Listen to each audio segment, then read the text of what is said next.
Rescue operation का 14वां दिन और फिलहाल अभी भी दिक्कतें कम होती नहीं दिख रही हैं। 13वें दिन बहुत सारी उम्मीदें बनी थी, लेकिन वो उम्मीदें फिलहाल पूरी नहीं हुई हैं और इस वक्त के लिए आपको एक महत्वपूर्ण तस्वीर दिखाता हूं, जिससे क्या दिक्कत है वो समझ में आएगी। फिलहाल आपको वो एक तस्वीर दिखा रहे हैं, ये है ऑगर मशीन, जो एक बैकअप में ऑगर मशीन रखी गई थी। अब उस ऑगर मशीन के पास में एक बार फिर से जो इंजीनियर्स की टीम है वो पहुंची हुई है।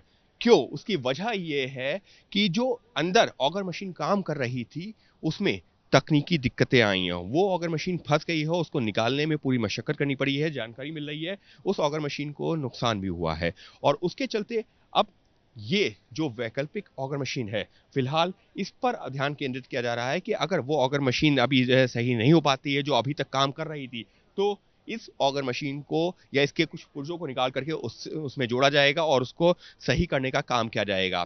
क्योंकि चर्चा ये चल रही है कि मैनुअल ऑपरेशन को अंजाम दिया जाएगा उसके बाद में, लेकिन यकीन मानिए वो इतना आसान नहीं है। आपको एक बार फिर से मुमकिन है कि ऑगर मशीन का सहारा लेना पड़े और ऑगर मशीन का सहारा तभी लिया जा सकता है जब वो जो ऑगर मशीन सही से काम कर रही थी अभी तक, वो फिर से सही हो या फिर उसकी जगह ये जो वैकल्पिक ऑगर मशीन यहाँ रखी गई है उसको अंदर भेजा जाए। इसी वजह से इंजीनियर्स की टीम जो पिछले जो कई दिनों से लगातार जो है अंदर काम करती हुई नजर आ रही थी, आज कई दिनों बाद हमको यहाँ पर ऑगर मशीन के आसपास खड़ी हुई नजर आ रही है। संभवतः वो ये देख रहे हैं कि जिस पुर्जे को नुकसान हुआ ऑगर मशीन के, वो पुर्जा कौन सा है, कहाँ पर उसको फिट कर सकते हैं, क्या यहाँ से रिप्लेसमेंट किया जा सकता है या इस पूरी ऑगर मशीन को ही वहाँ पर इंस्टॉल करना पड़ेगा। तो ये तमाम जो विकल्प हैं उन पर चल रहा है विचार, लेकिन कुल मिलाकर के रेस्क्यू ऑपरेशन जो उम्मीद की जा रही थी कि जल्द पूरा होगा, फिलहाल उस पर खड़े हो गए हैं अपने आप में कई तरह के सवाल, क्योंकि इस बात का जवाब अभी किसी के पास में नहीं है कि इस रेस्क्यू ऑपरेशन के पूरा होने में लगेगा कितना वक्त।